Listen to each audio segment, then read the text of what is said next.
Hello everyone, my name is Andrea, and yes, I'm going to share my story today of my journey with blood clots, otherwise known as the DVT. So 4 years ago, we got pregnant, well actually 5 now, with our firstborn, Amy. And throughout the pregnancy, we were really excited to meet our little girl. I always said I wanted to be a mom with 5 kids, and we couldn't wait to start our family. My husband was a bit hesitant about the 5, but I said let's try. So the pregnancy went fairly well. Nothing more than the normal pregnancy irritabilities, but otherwise no further complications. Me being a midwife, I wanted to do everything natural. Everything had to be perfect, breastfeeding, normal delivery. I didn't want any interventions. I just wanted to have a straightforward, normal delivery, breastfeed, do the skin to skin, everything. My birthing plan was perfect. At around 36 weeks, my doctor told me there's a slight possibility that I might not have a natural delivery due to my daughter not going down into the birthing canal as expected. That was a bit of a shock, but I said, okay, let's see what happens. I went into labor at home on the Friday afternoon, and I know it was definitely labor because I had the show and I had the contractions, but my contractions didn't get very regular.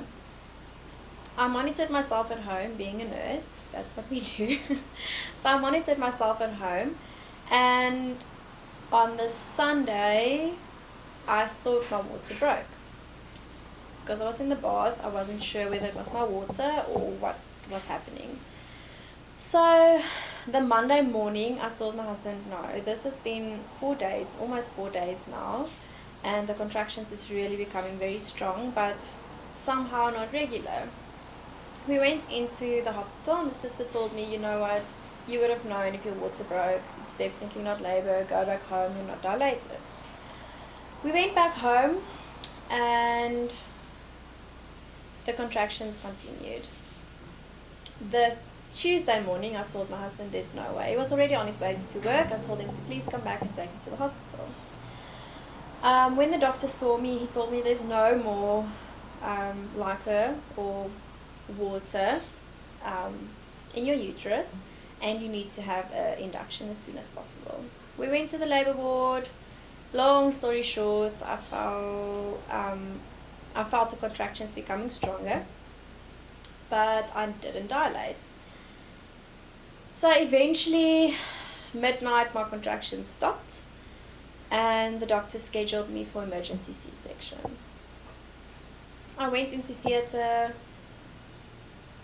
Yeah, it was very quickly. It was midnight. It was actually not a nice experience for me, but Amy was born just before midnight on the 2nd of February 2016, and after the delivery I went back to the ward, and yeah, it was actually a very traumatic experience for me. My blood pressure fell very low, and I think my body was just exhausted. On the theatre taper also, I felt like I couldn't breathe, but apparently that's normal, which later on I realized wasn't that normal.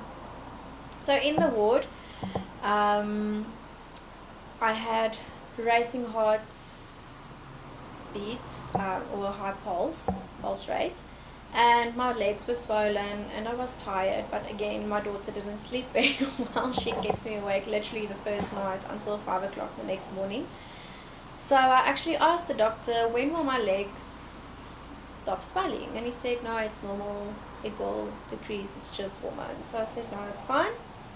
I had a funny hip pain as well on my left side, but we all just thought, you know, pregnancy, hips, it's normal. There's nothing wrong with that. Although the high pulse rate was a bit suspicious, doctor sent me home. I was at home for the first 3 weeks. It was hectic being a mother with a newborn who never stopped crying. She literally never stopped crying. 3 weeks passed, and I actually went to visit Suzanne, which is together with me in this journey. So I saw her the afternoon, and I told her, yeah, I've got this funny hip pain, but it's probably just from sleeping on the side the whole time, because that's the only side Amy would sleep, is with me next to her. I went home, and that night Amy was very, very fussy. She was really, she just did not calm down. And I just had this intense leg pain on the left side. And every time I moved, I had this sharp feeling, was like something stabbing into my hip. And I tried to put pillows, I couldn't breastfeed, I just couldn't settle down. This pain just kept on worsening. So eventually I put this crying, screaming colic baby down next to my husband. I went into the living room and I had to look at my leg and see what was going on. So as I lifted my nightgown, I saw, but this leg is a little bit swollen. Actually not a little bit, but a lot. And I just went cold. The nurse inside of me screamed, it's a blood clot. Go to the hospital. You need to be checked out immediately. And then the mother inside of me just told myself, you are tired. Go to bed, sleep. You're going to see the doctor tomorrow for Amy. Just ask her advice when you see her.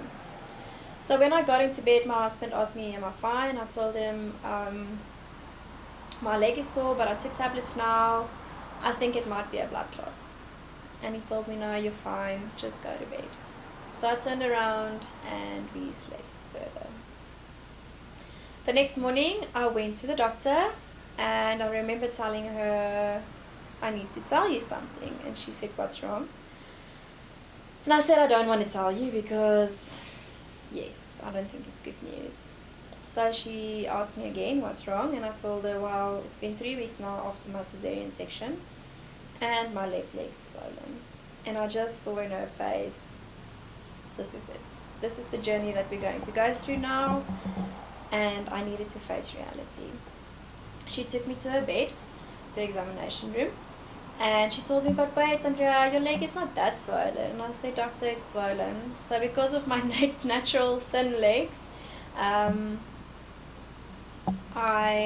she really actually couldn't see the difference between the two legs, because the swelling actually subsided throughout the night. And she decided to take a measuring tape and measure my two legs. There was, I think, about an 8 to 10 centimeters difference between my two legs. She immediately phoned the nearest hospital and booked a Doppler for both of my legs. She asked me if I've got family nearby, and that's when I realized this is real, this is serious, and I just couldn't believe that. Why me? Why am I going through this at this stage? Not realizing actually the difficulties that's lying ahead. So I rushed to hospital. I actually drove myself there, me and my 3-week-old daughter at the back of the car. I phoned my husband, and he got into his car, rushed to the hospital to meet me there, and I went for my Doppler. There it was confirmed that I actually had a large blood clot, DVT, in my femoral vein, and it actually went into the iliac vein split. So yeah, it was all the way down. There was no blood flow up into my knee. It was totally blocked. So it was confirmed. The GP phoned me, and she actually asked me, or she just told me, yes, it is confirmed, and it's quite a large blood clot. And I asked her, okay, what happens now? She told me I will be admitted to the hospital, and they will take care of me there. But if I feel any shortness of breath, I should call the nurse immediately. I asked her, okay, and then if I feel the shortness of breath, what then? She said, well, then they will give you oxygen and they will start resuscitation. So for me as a nurse to hear those words, actually any person to hear those words, resuscitation, was extremely frightening. And I just thought to myself, it can't be. I've got a three-week-old girl. I've got a husband. We just started our family, our chapter, exciting times, and now I'm talking about resuscitation. No, this is not right. I had to now go and open up a file. Yes, blood clot, medical emergency. I now have to open up a file, get authorization from the medical aid. So after about 15 minutes of what is your address, where do you live, what's your telephone number, who's your next of kin, I started getting an anxiety attack. My foot was literally blue, no jokes, blue. And this guy kept on asking me all this information, and I just wanted to get my first dose of Clexane. I asked them, if you don't stop now, I'm going to go to the emergency room so that a doctor can see me, or you're going to send me to the ward now. So eventually they sent me up to the unit, where, very shockingly, again, they said, but there's no way it can go to your heart because it's in your leg. So I was totally shocked, and actually a physiotherapist realized the need, and she helped me with oxygen because they did not have my bed ready. I'm not saying this to get anyone into trouble. I just wanted anyone who's going through this to just let you know that yes, we understand. So in any case, I waited for my bed, and the doctor came to see me, and I got my first dose of Clexane. I did not receive any Clexane in the hospital, neither any DVT stoppings. Okay, to be left there.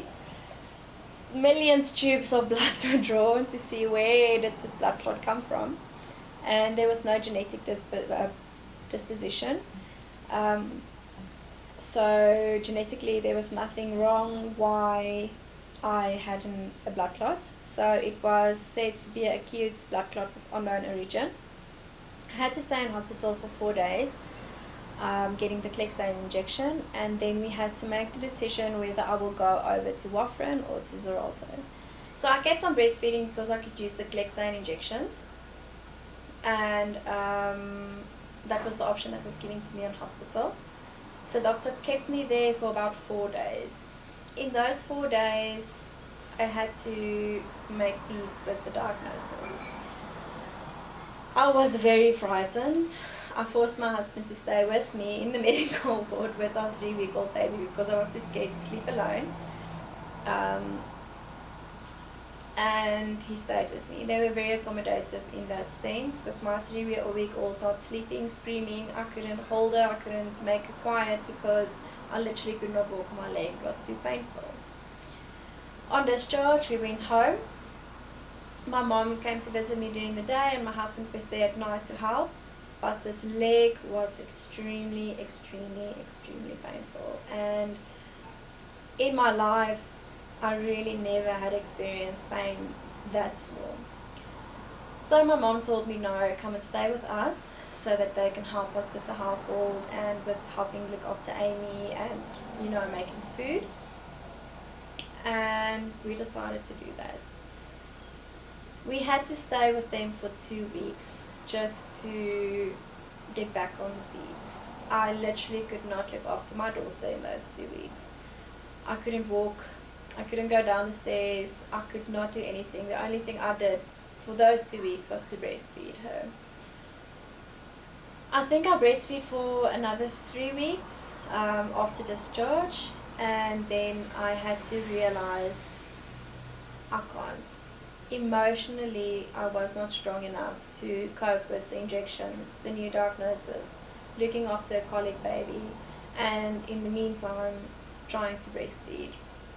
She was not satisfied with the milk. It felt like my whole world was just breaking into pieces. I wanted to breastfeed, I couldn't. I had this whole picture inside of my head, normal delivery, I couldn't. I wanted to look after my daughter myself, I couldn't. I couldn't even bath her. So all this happy life, wife, baby, mother ideas that I had just did not happen. Everything what I planned, it wasn't the way it worked out. It didn't work out like that in the end. So we went back home. The doctor told me 6 months, blood thinners, everything's fine, I can go on with my life. I anxiously waited for the 6 months appointment. I kept on having this idea inside of my head, I'm not going to be able to look after my daughter, I'm not going to be able to be a wife for my husband, I'm literally having to leave them behind. What if something happens? What if the blood clot just loosens? What if it goes through my lungs? What if it goes through my heart? I literally had all these, not ideas, but all these thoughts racing through my head, and I didn't know how to get over that. So back home, I tried to pick up the pieces one by one and try to get back into a normal life as much as possible. I had to wear the DVT stockings. It took quite a long time for me to walk normally again after physiotherapy. In the hospital, we also diagnosed pulmonary embolism, so the blood clot did shoot through to my lungs, just small pieces, not too much, but it was still a confirmed pulmonary embolism.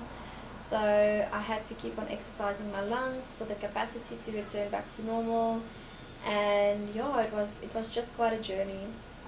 After the 6 months, I stayed positive quite a bit until the 6 months, because then the medication is finished and I can go on with my life. So at my 6 months appointment, the doctor told me the blood clot is not yet dissolved and I have to continue on treatment. This was not the news that I wanted to hear, and I was devastated. How could this be? It was supposed to be 6 months done and over. But the harsh reality hit me, and I had to go home with the news and continue with the medication. So at home, I wanted to know why. Why not just 6 months? What is happening? Why am I still dealing with this? Why is it not dissolved? What is going on? Am I ever going to be able to have children again? What must I do now? And I started researching a lot, and I realized, but all the stories that we have is only from abroad. And why don't we have more answers in South Africa?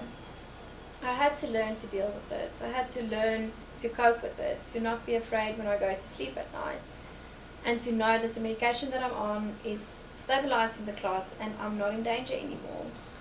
So months went by. On Amy's first birthday, I was in disbelief. I honestly didn't think, for some reason, I did not think that I would see her first birthday.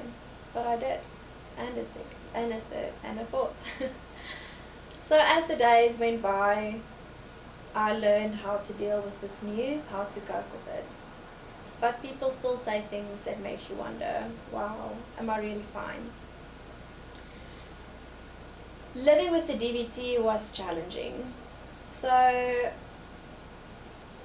after a year and a half went by, it was still not dissolved, and my veins started recannulizing, but not to give me full blood flow. It was just partial flow. My doctor then said, I won't be able to get pregnant again. The risk is just too high. That was devastating. I wanted 5 children, I've got 1, and that's that. I love my daughter, but obviously we wanted a big family. So 6 months down the line again, I went back and the doctor said, okay, it has dissolved, not fully, but there is flow everywhere in my leg now. That is 2 years later. He told me if we wanted to become pregnant, or if we wanted to have another baby, we can try, but it will definitely be an extremely high-risk pregnancy, and we need to know from the start to deal with it properly and to be monitored closely.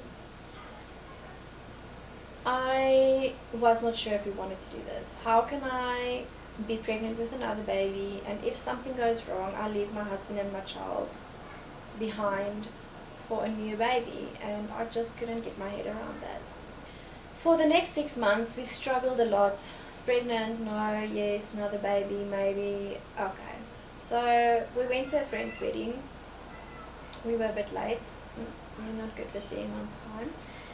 So I sat in the church and I just had this extreme peace over me, and someone or something said, you will get pregnant again, your pregnancy will be fine, and it will be a boy. I just had this extreme peace and I thought, okay, alright, maybe still not really convinced, but let's see.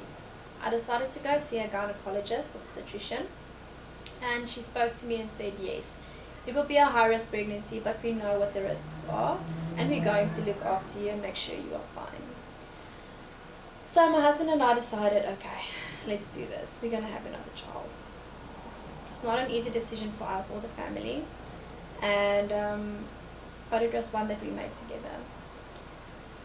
So we are very fortunate. We get pregnant very easily. So I knew from the start, when we said we're going to start trying, I knew I was pregnant from the start. I started doing blood tests, maybe 3 blood tests, but all were negative. I kept on saying, I'm pregnant, I know it, I know my body.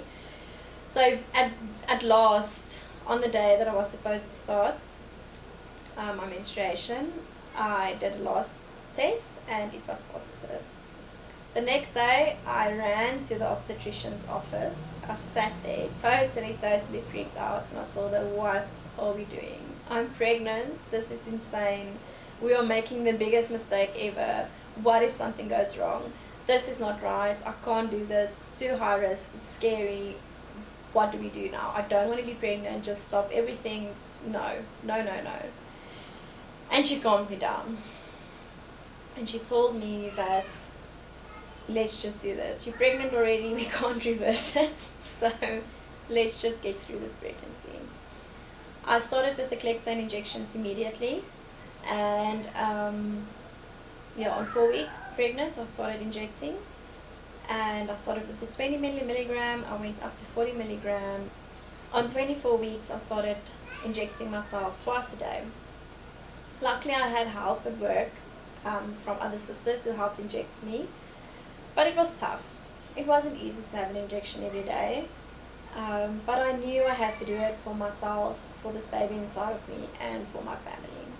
And I did it. It was not an easy pregnancy. I got sick a lot. I had the RS virus, I was admitted twice to hospital, but we did it. And when it was confirmed it was a boy, I knew that this pregnancy was meant to be.